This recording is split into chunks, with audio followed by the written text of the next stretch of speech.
Por ahí, si me ayudan, ¿se escucha bien el audio? Sí, doctora, se Sí, escucha. doctora. Buenas tardes. Hola, Buenas buenas tardes, tardes, doctora. gracias, gracias. Hola, gracias, buenas tardes. ¿Qué tal? Bueno, el día de hoy vamos a tocar el tema de nutrición hospitalaria. Soy María Isabel Anticona, yo soy endocrinóloga. Bueno, tengo maestría en gestión y docencia en alimentación y nutrición. Y aparte, bueno, soy exalumna de la promoción 10 de la facultad, así que es todo un gusto para mí poder estar con ustedes esta tarde. A ver, esperen un segundito, que voy a reducir esto. Ok, ya. Vamos, el día de hoy la idea es que hablemos sobre nutrición hospitalaria.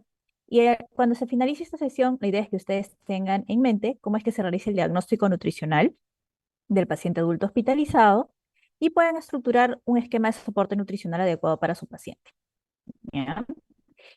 Vamos a ver cuatro puntos importantes, dentro de los cuales creo yo que le vamos a tomar mayor importancia, sobre todo es el cribado del diagnóstico nutricional. ¿Sí? Eh, Comenzamos. Entonces, para que tengan en cuenta por qué esto es importante, y es que entre el 20 y el 50% de los pacientes que se encuentran hospitalizados se encuentran desnutridos o en riesgo de desnutrición. ¿Ya? Para eso es importante tenerlo en cuenta. Dentro del panorama general, sabemos que el paciente que llega a la sala de hospitalización puede que esté en un ayuno prolongado, se encuentra en hipercatabolismo, quiere decir que la síntesis de proteínas está incrementada y también puede tener pérdida de proteínas. Vamos a poner un ejemplo, un síndrome nefrótico, ¿ya? Y el paciente puede estar en hipermetabolismo, quiere decir que su demanda metabólica va a ser un poco más alta. Si esto lo sumamos a que hay una disminución en la ingesta, ya sea por la misma anorexia propia de la enfermedad o porque tiene saciedad temprana, por ejemplo, en un cáncer de estómago, hay pacientes que tenemos en hospitalización con restricción de sodio, esa dieta que no tiene sal, el paciente no va a querer comer, hay alteración del gusto, ya sea por déficit de ciertos micronutrientes como el magnesio y el zinc, o puede haber trastornos también en la motilidad gastrointestinal. Otro factor por ahí podría ser, por ejemplo, pacientes que no tienen piezas dentarias o, como vemos muy frecuente en nuestras salas de hospitalización de los hospitales públicos, que tenemos pacientes que no tienen familiares y no hay quien los apoye con la alimentación. Entonces, esos son varios factores que influyen en la disminución de la ingesta y que sumado con todo lo anterior nos van a llevar a la malnutrición. Ahora, ¿por qué es importante tener en cuenta esto? Porque sabemos que la desnutrición hace que este paciente pierda masa corporal magra y lo va a llevar a la muerte.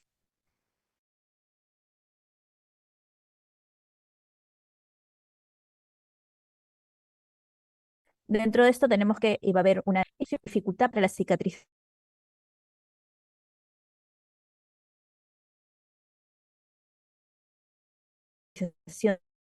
de heridas. Vamos a poner, por ejemplo, los pacientes quirúrgicos. En multiorgánica va a haber un deterioro en la adaptación de esa. Ahora, dentro del manejo nutricional vamos a tener cuatro partes importantes. El tamizaje, que es en el cual vamos a evaluar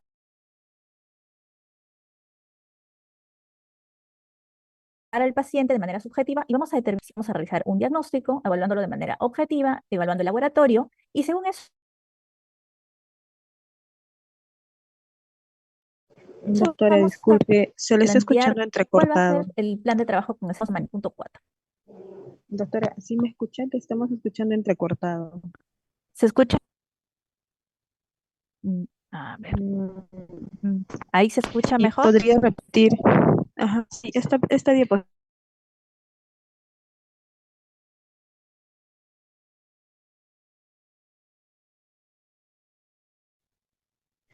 Creo que es su señal, Esta doctora. última, a ver, voy a repetir esta última diapo. Un segundito, ¿ok?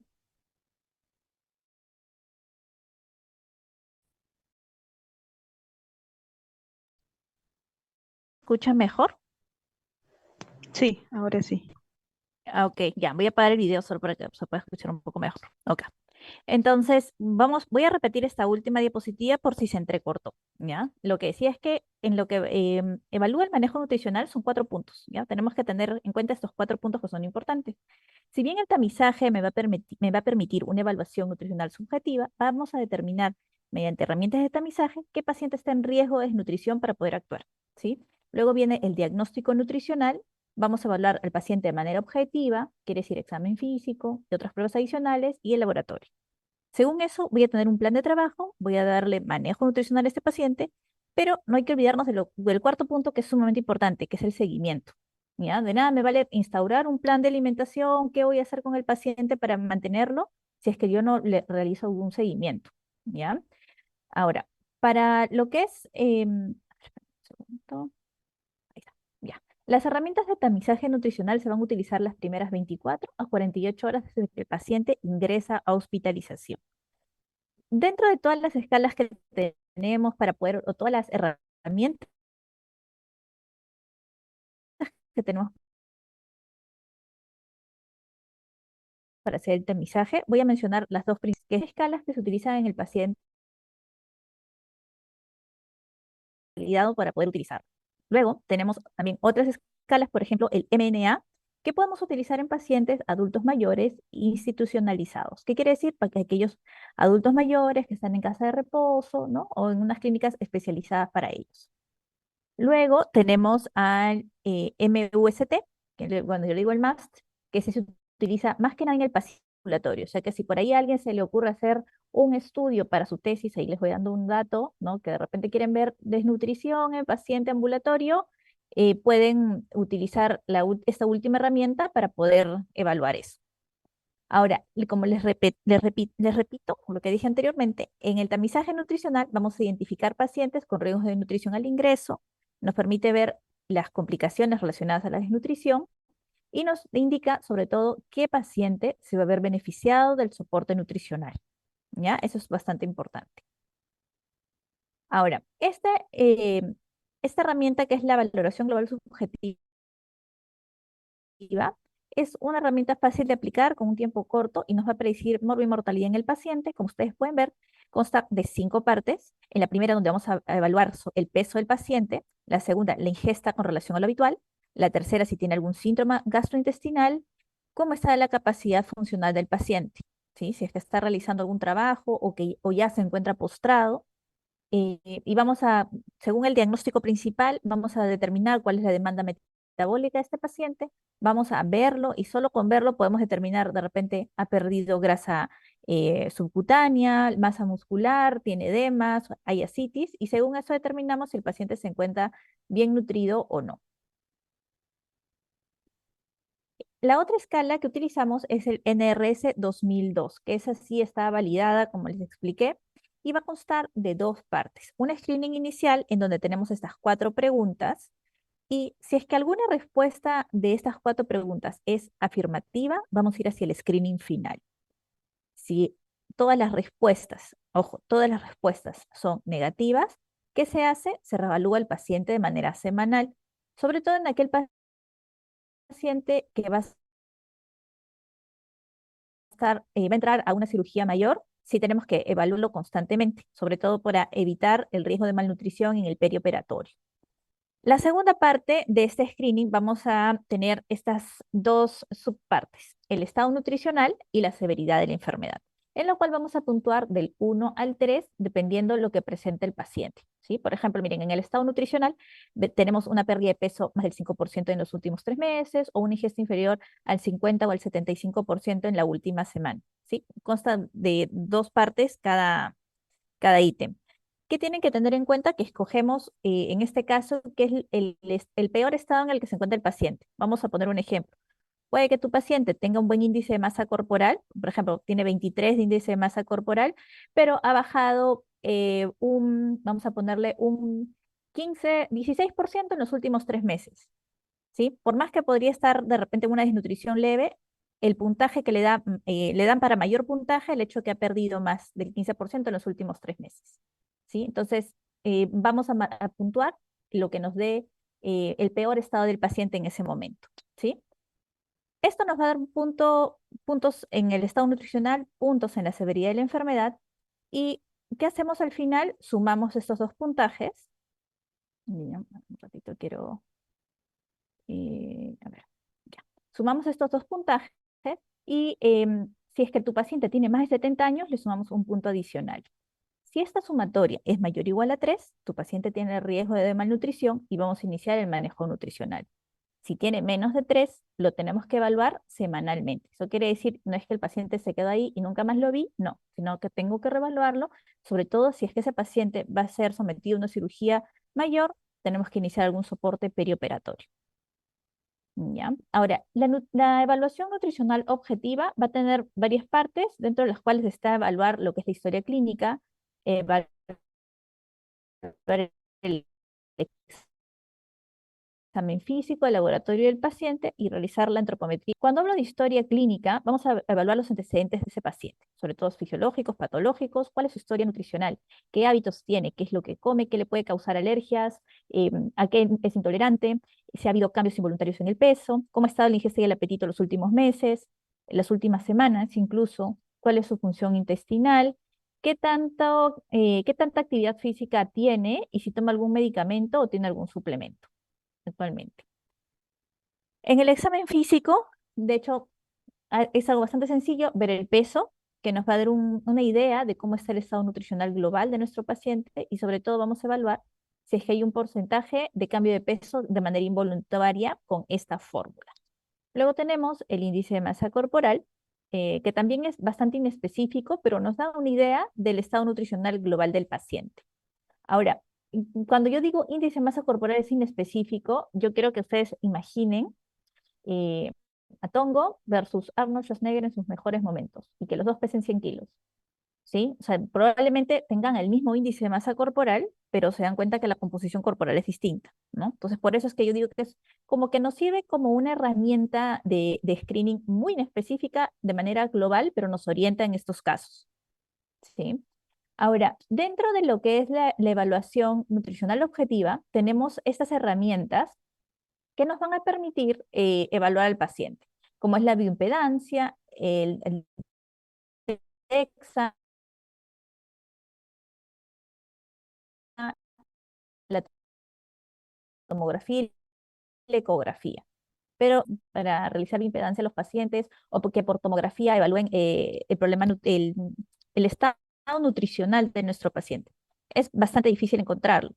Entonces, si es que no contamos con algunas de estas técnicas para poder evaluar, nos tenemos que ir a la em, evaluación de antropometría y funcionalidad con respecto con las medidas corporales, ¿sí? Si ya bien tengo total índice corporal, las cosas puedo evaluar mido el punto medio del brazo no dominante entre lo que es el acromion y el olecrán, ¿sí? Puedo ver el pliegue tricipital también, en este caso es en la misma zona que es la parte media del brazo, pero en la parte posterior con un caliper, ¿no? Y veo lo que es el componente graso. También puedo evaluar lo que es la masa muscular del paciente con la dinamometría, ¿sí? Que se utiliza también en el brazo no dominante, lo que es la masa muscular de ese paciente. Por aquí les he puesto que el valor bajo, menos del 75% en dinamometría, nos orienta a que ese paciente tiene sarcopenia, ¿sí? Dentro de la evaluación nutricional objetiva,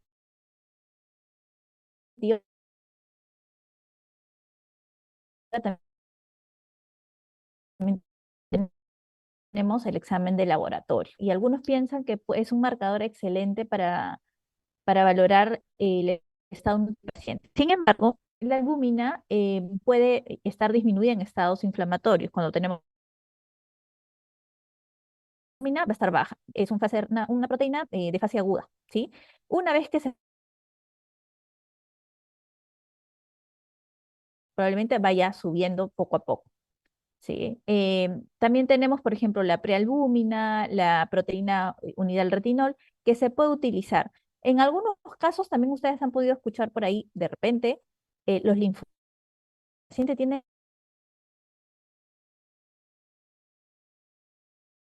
son- en realidad también es muy inespecífico, no es un método tan apropiado para poder medirlo. Dentro de estos, por lo menos la prealbúmina y la proteína unida al retinol son las que más cercanas se podrían utilizar para poder valorar el estado nutricional. Sin embargo, no son de fácil acceso por el tema de reactivos para poder dosarlas, pero es bueno que lo tengan en cuenta, ¿sí? Ahora, vamos a hablar sobre los criterios diagnósticos de desnutrición.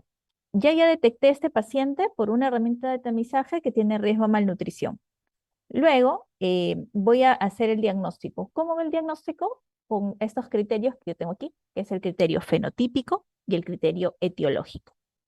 Cuando hablo del criterio fenotípico, tengo que ver si este paciente ha tenido una baja involuntaria de peso, si tiene un bajo índice de masa corporal o tiene una reducción en la masa muscular. Y cuando hablo de los criterios etiológicos, tengo que ver si este paciente disminuyó su ingesta o tiene un problema mal absortivo, lo cual lo lleva a una disminución en la absorción de nutrientes y también qué tipo de enfermedad tiene. Una enfermedad de repente que demanda mucho más energía, hay un hipermetabolismo por ahí también, o hipercatabolismo también asociado, va sumando puntos. Entonces yo sumo un punto, por ejemplo, vamos a poner un ejemplo, que es un paciente que ha tenido una pérdida de peso bastante marcada, voy a poner un ejemplo, más de un 15%, y que tiene un índice de masa corporal de 17, ¿no? Y ahí ya tengo dos criterios fenotípicos. Y sobre todo que no consume alimentos hace más de una semana, ya tengo ahí hasta como tres criterios positivos como para decir que ese paciente cumple casi con el criterio de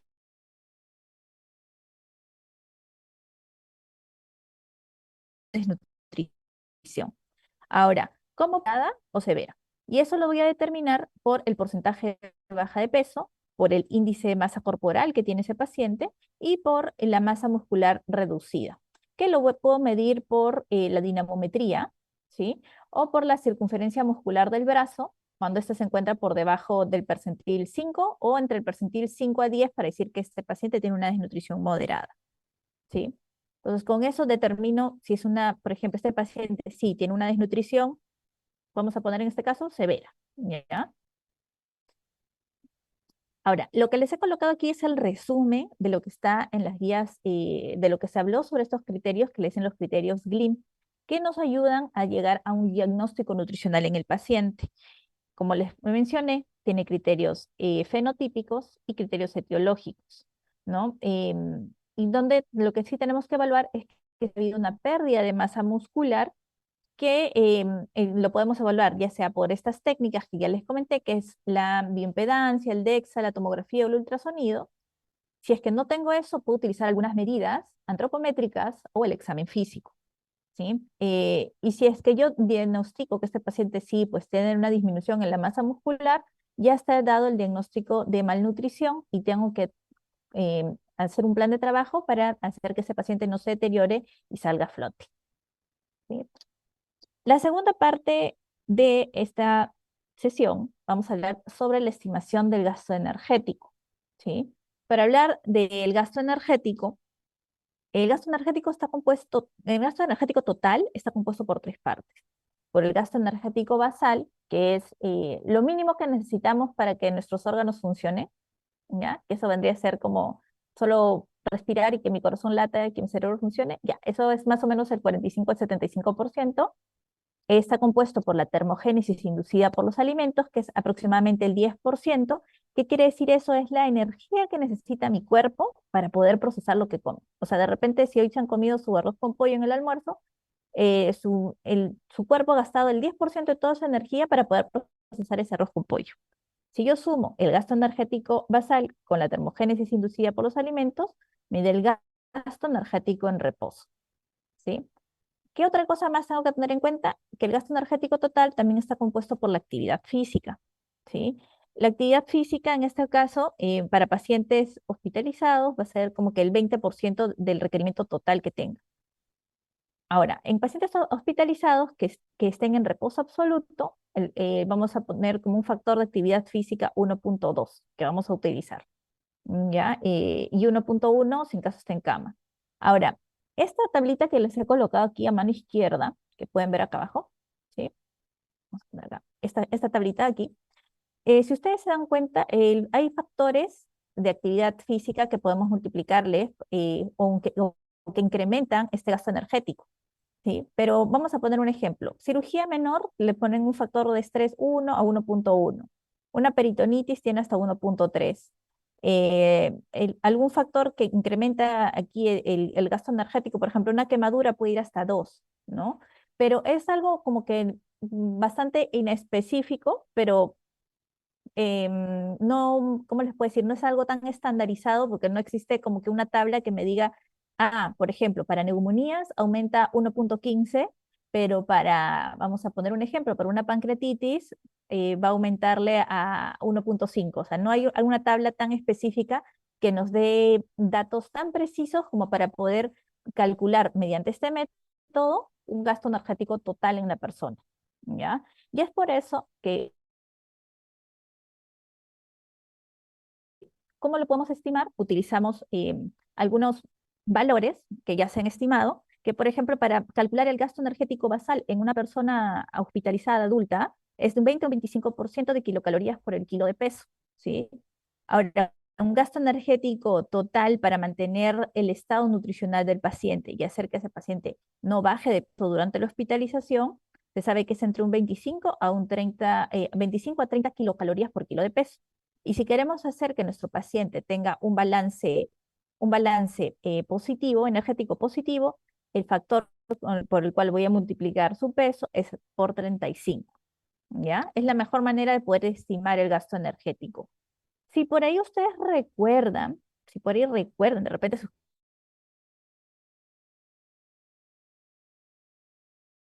la fórmula de Harris-Benedict, que es lo más probable que por ahí puedan recordar, esa fórmula del energético en pacientes que tenían hipertiroidismo, o sea, una patología tiroidea de fondo. Pero se han dado cuenta que, por ejemplo, con el Harris Benedict, cuando yo saco mi fórmula, sobreestima la cantidad de calorías que yo tengo que darle a un paciente. Por eso, en pacientes hospitalizados por consenso se utilizan de manera más precisa estos factores para poder estimar el gasto energético en personas con enorme peso versus pacientes con obesidad. Pues no. Sabemos que el paciente con obesidad, el 25% de su masa corporal es metabólicamente activa, o sea, esa grasita va a tener cierta actividad. Por lo cual tenemos que aprender a calcular dos cosas. El peso ajustado, ya con esta fórmula, que si se dan cuenta es peso real menos el peso ideal por este 25% de masa activa más el peso ideal. ¿Cómo calculo el peso ideal? Sabemos que este rango es el rango de normalidad del índice de masa corporal. En algunas literaturas les van a poner 23, que es el punto medio, de repente 22, en algunas hasta 25, ¿ya? Y lo van a calcular con esa fórmula que les aparece ahí, ¿sí? Para poder calcular el peso ideal. Si es que no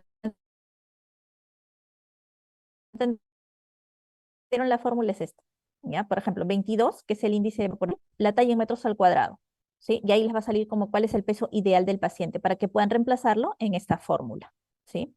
Ahora, el paciente con obesidad, y eso sí lo tenemos que resaltar porque ya sabemos que si ustedes entran a una sala de hospitalización, van a ver pacientes con normopeso, pero ya están incrementando. De hecho, los pacientes que están hospitalizados con obesidad. Tenemos que dividirlos en dos grupos. En aquellos que tienen un índice de masa corporal que los califica como una obesidad grado 1 o 2 o como una obesidad mórbida. Y sobre estos, dividirlos si este paciente está estable, quiere decir en una sala de hospitalización normal o está en una unidad de cuidados intensivos o intermedios.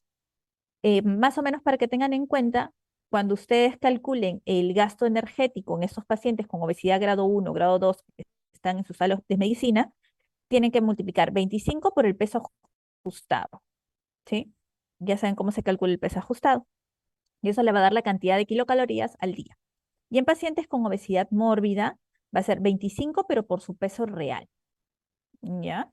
Y acá les he puesto esto también para que tengan en cuenta para cuando lleven paciente crítico, de repente por ahí y quieran estimar el gasto energético de su paciente que está hospitalizado en una unidad de cuidados intensivos, saben que esto tiene que ir de manera escalonada, se puede incrementar el requerimiento calórico cada 7 a 14 días, pero por el peso real. O sea, por ejemplo, 14 kilocalorías por el peso real del paciente, cuando estamos hablando de pacientes con obesidad grado 1 o grado 2. O sea, primero, estimo que el índice de masa corporal, y según eso, lo pongo o en esta columna o en esta columna, y veo dónde está el paciente, ¿sí? Si está en tu sala de hospitalización o está en cuidados intensivos. ¿Hasta ahí igual hay alguna pregunta? ¿Todo claro?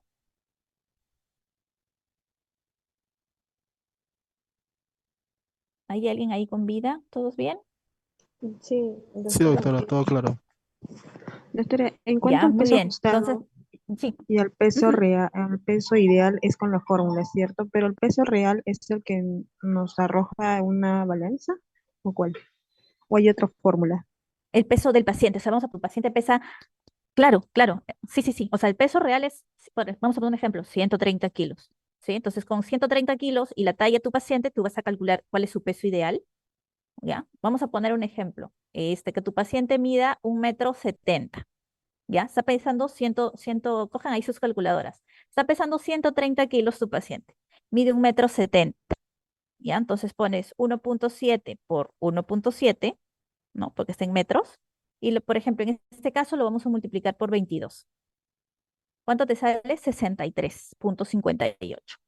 63,58 es el peso ideal de ese paciente. Pero ¿cuál es su peso real? 130. Entonces tú le restas, en este caso, peso real sería 130 menos lo que te he dicho y lo multiplicas por 25 más otra vez el peso ideal. Y ahí ese es el peso ajustado del paciente. ¿Sí? ¿Hasta ahí se entendió? Sí, doctora. Gracias. ¿Sí? Ya, genial. No hay problema. Si tienen ahí dudas, vamos respondiéndolas. La idea es que no se queden con dudas al final de la sesión. Por acá todo claro, me dice. Ok. ¿Ya? A ver, vamos a ver. Listo. Ahora, vamos a estimar los requerimientos de macronutrientes. ¿Ya?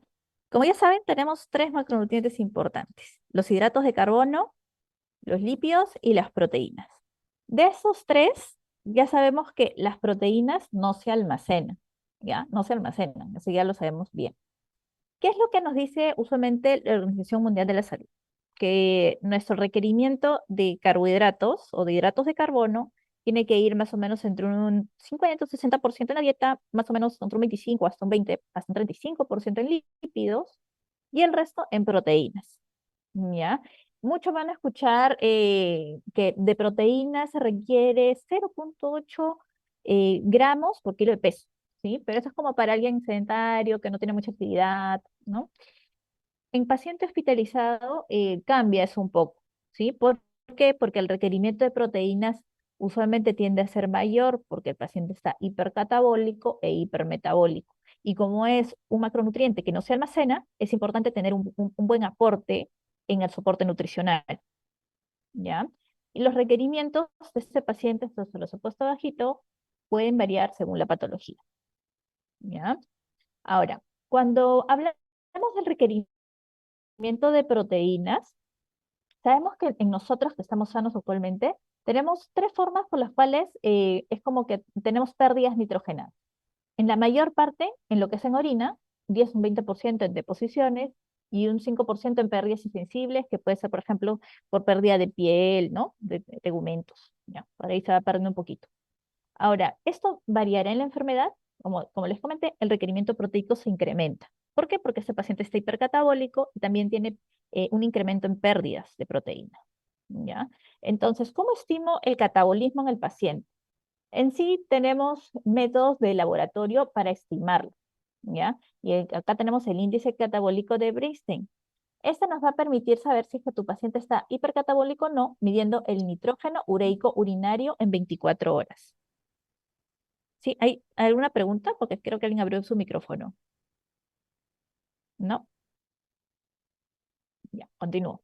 Entonces, con este valor del nitrógeno ureico urinario, que está en gramos, expresado en gramos por 24 horas, si este valor es menor a 5, significa que tu paciente no está en hipercatabolismo. De 5 a 10 es leve, moderado es de 10 a 15 y severo es más de 15. ¿Ya? Esto de repente también se van a acordar por ahí algo bien lejano de sus clases de bioquímica, que yo la verdad me acuerdo sí, pero ya. El balance nitrogenado. El balance nitrogenado es equivalente al nitrógeno que tú ingieres y al nitrógeno que tú excretas, menos el que tú excretas. ¿Sí? Usualmente, ¿qué sería lo ideal? Tener un balance nitrogenado negativo, o perdón, cero, neutro, ¿sí?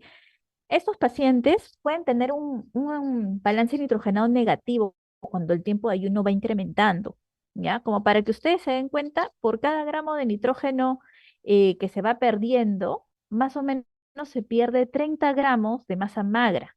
Entonces, un paciente en las primeras horas de ayuno puede llegar a perder más o menos entre 10 a 20 gramos de nitrógeno. O sea, multipliquen eso por 30, ¿ya? 10 a 12, perdón, gramos de nitrógeno. Y eso se traduce en pérdida de masa magra y que el paciente, como hemos dicho, pierde masa magra, está más cercano a la muerte. ¿Ya? Entonces, con este nitrógeno ureico urinario, que yo puedo medir el catabolismo, puedo realizar el balance nitrogenado con estas fórmulas que les estoy mostrando aquí. ¿Ya? Sumándole 4 a este nitrógeno ureico urinario cuando el paciente ingiere alimentos y si está con nutrición parenteral, le sumo 2 y puedo calcular. ¿Ya? También en algunos pacientes que están en cuidados intensivos, se prefiere utilizar el nitrógeno ureico total, que también se pide en orina. ¿Ya? Ahora, en pacientes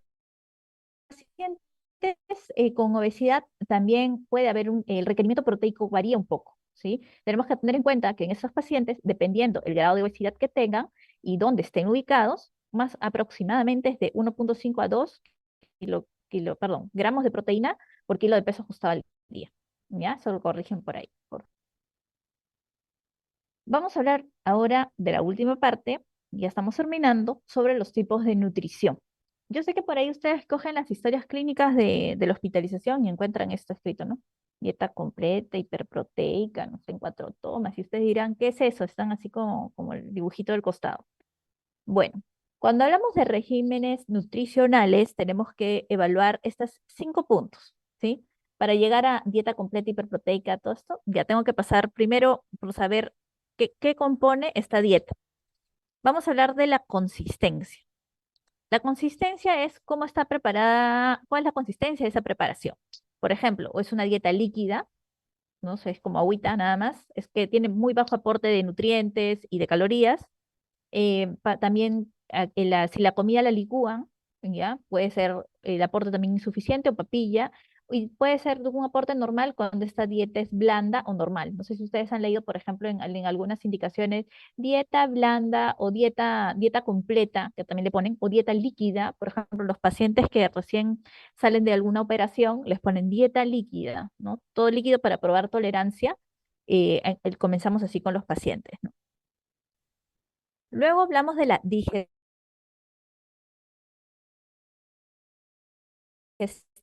Por ahí de repente, y eso si es que esta es una dieta, por ejemplo, dieta blanda sin residuos, ¿sí? Que eso les puede sonar mucho. Por ejemplo, en digestibilidad tenemos 3 tipos de dieta. La dieta liviana, en donde hay alimentos que son priorizantes, como puede ser la grasa, ¿no? Bajos en grasa, y bajos en alimentos que sean irritantes, tipo, vamos a poner ají o condimentos. Cuando digo sin residuos, es una dieta en donde se ha retirado la fibra, la lactosa o el tejido conectivo de la carne, por ejemplo, que te toca el pollito sin los tendones, ¿ya? Y una digestibilidad normal que usualmente no la colocamos.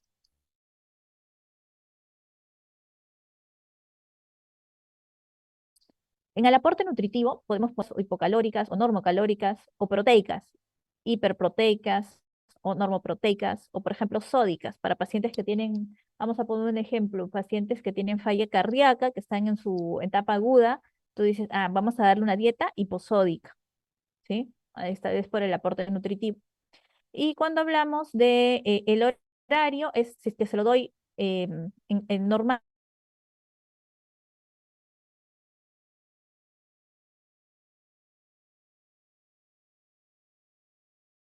son comidas muy pequeñas, ¿no? Vamos a poner un ejemplo, paciente que ya está saliendo, de que le han operado de una manga gástrica, va a ser mucho más fraccionada y en pequeños volúmenes, ¿no? Entonces, también tenemos que especificar el volumen de esa alimentación. Entonces, de ahí, teniendo en cuenta estos 5 puntos, vamos a tener múltiples variaciones, pero eso va a depender de cada paciente y de lo que yo quiero alcanzar con cada paciente. ¿Sí? Ahora, ¿cuándo es que iniciamos soporte nutricional? Y eso es importante porque es justo cuando el paciente va a tener una ingesta, un déficit menos de 500 kilocalorías, o su requerimiento, o sea, no alcanza el requerimiento con lo que está comiendo hasta en un 70%. O sea, no, ni siquiera llega al 70%, come menos, entonces yo sé que a este paciente tengo que suplementarlo, ¿sí? Suplementarlo con algo más, algo adicional. Y ahí viene lo que es la nutrición enteral, que es darle alimentación a tu paciente por un tubo hacia el tubo digestivo, eh, usualmente es por una sonda, para poder llegar a su requerimiento, ya sea parcial o total, cuando tiene un intestino mínimamente funcionante. Y para esto, yo sé que ustedes conocen estas sonditas, ¿no es cierto? Que es la sonda nasogástrica, que no sé, por ahí han visto. Bueno, estas son de materiales como silicona, polivinilo. Acuérdense que son radiopacas porque cuando toman la radiografía ahí bien clarito ustedes ven dónde está la sonda, ¿no? Para que no se les vaya a otro sitio. Los diámetros usuales que utilizamos en adultos es de 8 a 12 French y la longitud va a depender hasta dónde quiero que llegue esa sonda, ¿sí? Ahora, tenemos varios accesos para lo que es nutrición enteral, ¿ya? El acceso gástrico, que es el más frecuente, por eso que ponemos sonda nasogástrica, es el más fisiológico, el de fácil acceso, pero ese lo vamos a plantear en aquella persona, y si eso no tengo bien, que va a tener una alimentación por esa sonda menor a 6 semanas. Si tu paciente va a tener una alimentación por más de 6 semanas que va a ser prolongado, mejor es que vaya de repente a una gastrostomía, ¿no? Para ponerle, por ejemplo, una gastrostomía endoscópica percutánea, por ejemplo, que dice acá, ¿no? Ponerle una sondita, pero que ya va a quedar de manera permanente, ¿ya? Entonces, otra cosa que también tiene que tener en cuenta, que cuando si su paciente tiene riesgo de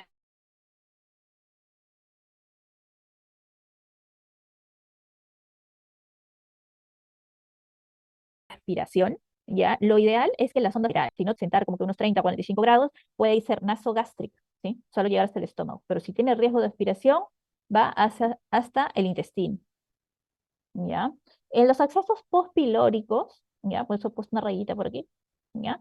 Son para aquellos pacientes que tienen una mínima funcionalidad del intestino delgado, y la infusión en estos pacientes tiene que ser un poquito más lenta y de hecho me va a permitir que este paciente pueda tener un inicio precoz de nutrición enteral post-SOP. ¿Ya? O sea, usualmente cuando crean algún acceso, a las 3, 4 horas que ya lo crearon, podemos dar nutrición por ahí. ¿Ya? Aquí les he colocado una tablita con contraindicaciones e indicaciones de lo que es la nutrición enteral. ¿Ya? Entonces, por ejemplo, vamos a poner las indicaciones, que tu paciente tenga anorexia, que tu paciente tenga algún trastorno de deglución o algún tumor de cabeza y cuello, un cáncer de tiroides, por ejemplo, que sea de o sea, un volumen grande de esa glándula tiroidea que no permita deglutir, esa paciente de preferencia no se va a poder alimentar, va a ir por nutrición enteral toda su alimentación. ¿No? Pacientes que están críticos en ventilación mecánica, obviamente están sedados, tenemos que alimentarlos de todas maneras, ¿ya? Em, Eso ya lo pueden revisar ya en casa porque creo que tienen también la presentación. Lo que respecta a las fórmulas enterales, vamos a tener 3 tipos de fórmulas, ¿ya? Las poliméricas, que principalmente se van a caracterizar porque son polipéptidos, y quiere decir que es una molécula compleja, ¿ya? Con alto peso molecular. Las oligoméricas ya son estos polipéptidos hidrolizados, o sea, ya son proteínas hidrolizadas en péptidos que son de mucho más fácil absorción, ¿sí? De hecho, también son un poquito más caras que las poliméricas. Y las especiales son aquellas fórmulas que tenemos para personas que tienen alguna patología específica. No sé si a ustedes les debe sonar glucerna, ¿no es cierto? Glucerna es una fórmula especial, polimérica, pero es especial para pacientes con diabetes, ¿sí? Porque tiene modificación en lo que son los hidratos de carbono. Ahora, vamos a elegir una fórmula. ¿Cómo la elijo? Que también es una duda existencial. Entonces, la primera pregunta que nos tenemos que hacer es, ¿este paciente va a estar en ayuno prolongado o tiene la función intestinal comprometida? Si la respuesta es sí, ya, y sobre todo porque tiene la función intestinal comprometida, vamos a ir hacia una fórmula oligomérica. Y la segunda pregunta que nos tenemos que hacer en este caso es, ¿tu paciente está en una situación hipermetabólica? Si la respuesta es sí, va a ser una fórmula hiperproteica. Si la respuesta es no, va a ser una fórmula normoproteica. ¿Ya? Lo siguiente que vemos es que si este paciente no tiene un ayuno prolongado, o sea, no es como ningún ayuno tan prolongado y no tiene la función intestinal comprometida, vamos a preguntar, ¿este paciente tiene alguna enfermedad en especial? Si la respuesta es sí, vamos a ir hacia una fórmula especial. Y si el paciente está en una situación hipermetabólica, nos vamos a una fórmula especial hiperproteica. Si es que no está en una situación hipermetabólica, es una fórmula especial normoproteica. Pero si tu paciente no tiene un ayuno prolongado y no tiene la función intestinal comprometida y no tiene ninguna enfermedad especial, vamos a escoger cualquier fórmula polimérica y nos vamos a hacer la misma pregunta. ¿Está en una situación hipermetabólica? Si la respuesta es sí, vamos a hacer una fórmula hiperproteica y si la respuesta es no, escogemos una fórmula normoproteica. ¿Ya? Estas tablitas que les he puesto aquí es eh, el- de uno de los libros que usualmente es como que los va personalizado, en donde podemos ver, por ejemplo, estas son fórmulas poliméricas, ¿sí? Dijimos poliméricas porque son polipéptidos lo que tiene. Entonces, las proteínas que usualmente se utilizan son caseinato, soya, ¿sí? Por ejemplo, acá tenemos el Ensure, ¿no? Que te aporta 1000 calorías por cada 1000 mililitros, o sea, por cada litro. ¿Ya? Entonces, con eso más o menos ustedes van calculando en un paciente. Yo voy a poner un ejemplo que un paciente requiera, su requerimiento sea 1500 kilocalorías. Entonces, si yo tengo solo Ensure para darle, yo sé que ese paciente va a tener que tomar 1,5 litros de Ensure, del Ensure normal, para poder alimentarlo. ¿Sí? Así más o menos vamos escogiendo. Vamos escogiendo la fórmula que tiene como que las cantidad de calorías que necesita, como que tiene cierta adecuación con el requerimiento que tiene ese paciente. ¿Ya? Ahora, lo que les puse aquí son las fórmulas oligoméricas. ¿Para qué? Para que se den cuenta que lo que varía aquí son las proteínas. Usualmente es leche hidrolizada, son proteínas hidrolizadas de suero de leche que se utilizan en estos pacientes. Y cuando hablamos, por ejemplo, de fórmulas especiales, aquí, por ejemplo, para los pacientes con diabetes, tenemos glucerna, ¿no? ¿Cuál es la diferencia? Que la glucerna, pues, tiene la fibra, ¿no? Tiene el FOS, que nos permite también no hacer excursiones tan marcadas con respecto a la glucosa, ¿sí? Permite que la glucosa sea un poquito más estable. Y ahora, por ejemplo, pues si pueden ver, es una fórmula polimérica, pero es especial. ¿Por qué es polimérica? Mire, tiene las proteínas completas, ¿sí? Pero es especial para paciente con diabetes porque tiene un poco más de fibra, ¿sí? Vamos a poner un ejemplo que tu paciente que necesite un poquito más de energía sin darle tanto volumen. Yo puedo escoger, por ejemplo, un glucerna 1,5. ¿Por qué? Porque me aporta 1,5 kilocalorías por cada mililitro. O sea que, por ejemplo, en el caso que yo utilice en un paciente con diabetes esta fórmula y él necesite 1500 kilocalorías, yo sé que le tengo que dar del glucerna normal como que 1,5 litros. Pero si le tengo que dar de este glucerna 1,5, solo le doy 1 litro de esta solución. ¿Sí? Entonces la fórmula va a ir muy, muy, muy acorde a lo que tenga tu paciente, cuánto volumen necesita, si tolera el volumen o no lo tolera. ¿Ya? Por ejemplo, acá el Diven es de otro laboratorio, es similar al glucerna. ¿Sí? Después también tenemos, por ejemplo, vamos a suponer que yo escojo una de las fórmulas poliméricas, ¿no? Pero que no llega al requerimiento proteico. Vamos a poner este ejemplo de tu paciente. Entonces, para esto yo tengo módulos de nutrición enteral, que en este caso son, por ejemplo, proteicos, que solo me van a ofrecer solo me van a ofrecer proteínas para incrementar o alcanzar el requerimiento proteico de este paciente. O de repente ya me estoy quedando corta con la cantidad de calorías que tiene que recibir el paciente y puedo utilizar este módulo calórico, como los que ven aquí, para incrementar las kilocalorías que requieren y no aumentar más el volumen. ¿Sí? Podría ser una opción.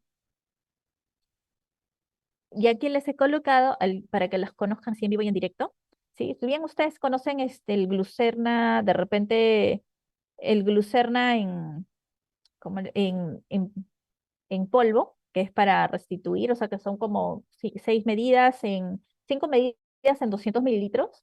Sí, las fórmulas de nutrición enteral que vemos en paciente hospitalizado usualmente vienen en bolsas o en estos frascos que se colocan en bombas de infusión, ¿sí? Que se colocan en bombas de infusión y se comienzan desde bajito. En algunos pacientes comenzamos una infusión muy lenta, como que entre un 10 a 15 mililitros hora, entonces bajito, bajito, bajito hasta que lo vaya tolerando.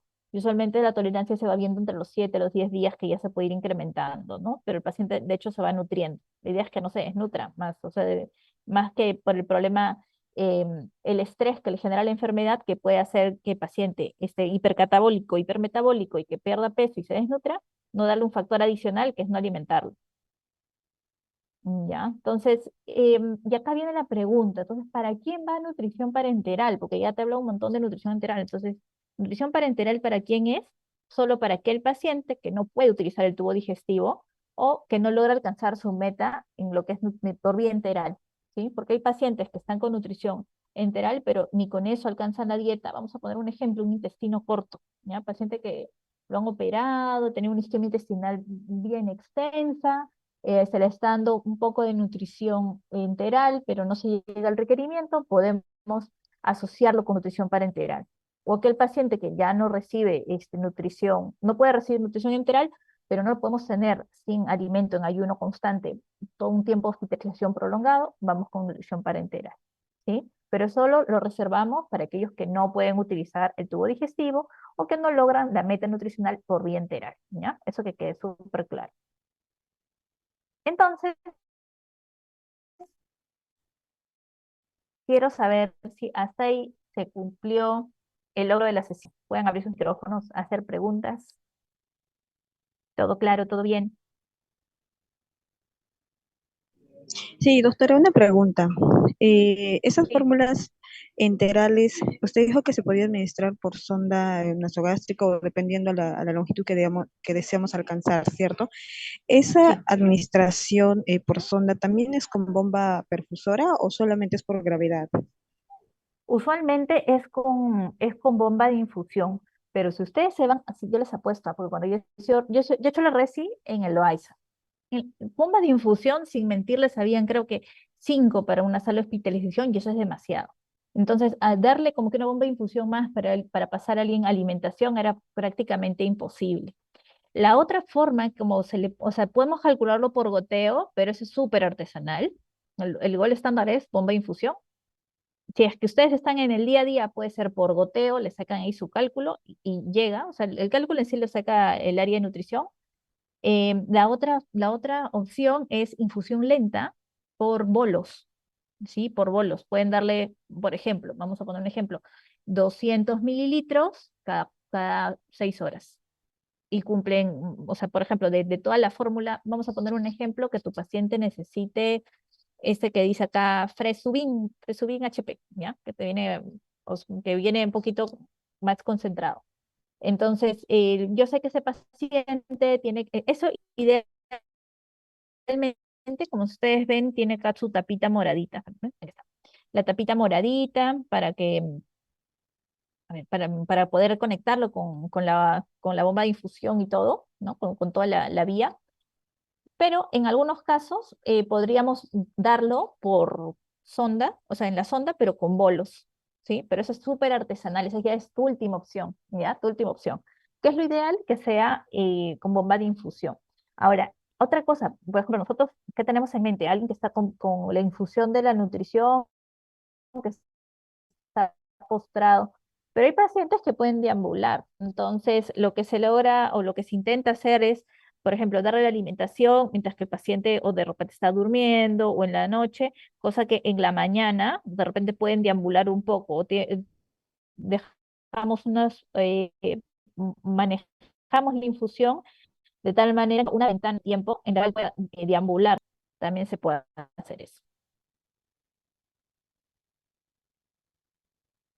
¿Otra duda, pregunta por ahí?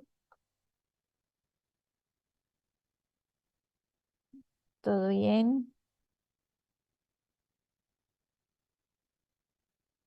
Por acá me preguntan, alguien me preguntó qué significa que esté en una situación hipermetabólica. Ya. Entonces acá vamos a diferenciar dos cosas. Hipermetabólica, ¿ya? E hipercatabólica quiere decir que destruyo más rápido las proteínas, se sintetizan rápido, pero también las destruyo más rápido o pierdo proteínas por algún sitio. ¿Ya? Entonces eso va con catabolismo y el otro va con metabolismo. El metabolismo es mayor requerimiento energético bajo una situación de estrés. Hasta ahí todo bien. Pueden dejar sus preguntas por el chat si quieren también para responderlas, porque sé que hay un grupo que tiene práctica, bueno, que tiene práctica conmigo, pero también tiene práctica con el doctor Castillo. Entonces, si quieren absolver alguna duda por aquí,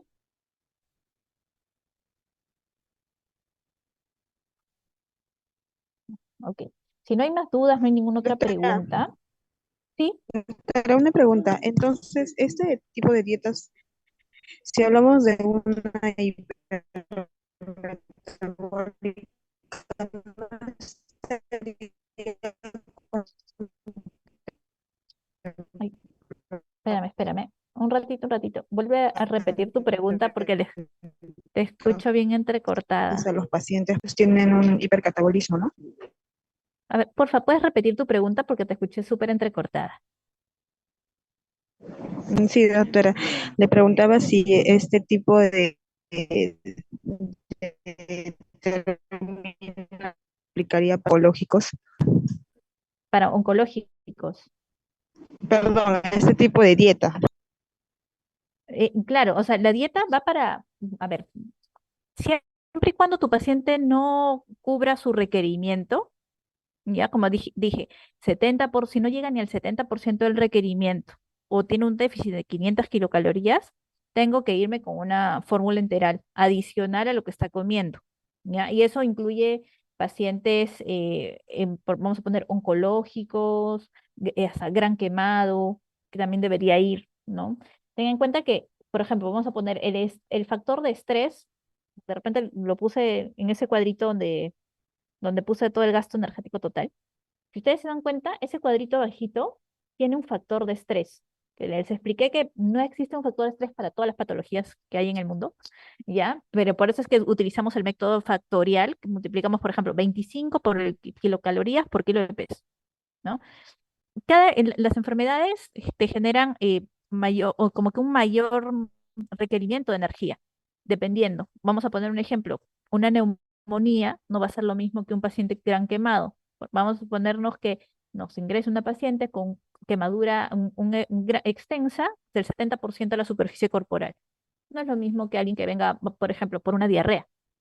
Son dos cosas diferentes, te genera mucho más estrés, entonces, de hecho, si ese paciente está metabólico, de hecho, es un estado de hipermetabolismo en ese paciente, y también hipercatabólico, ¿sí? Ambas cosas. Entonces, en esos pacientes, si no llegamos a cubrir el requerimiento, de hecho, de repente, imagínense que alguien tenga una quemadura en cara, entonces va a ser difícil que coma, tenemos que iniciar con fórmula enteral, al menos. Si es que tiene la vía, el tubo digestivo intacto, todo ok, vamos por una fórmula enteral que sería lo ideal, porque imagínense dónde podemos poner un acceso venoso en alguien que puede tener una quemadura muy extensa, es bien complicado, ¿no? Podremos ir por nutrición enteral.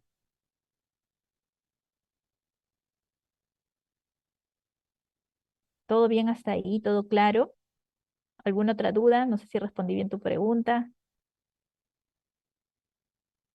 Genial. Ya listo. No, no, un gusto. Bueno, si no hay no hay más preguntas, no hay más dudas, nos vemos en la sesión práctica creo que es en una hora más o menos.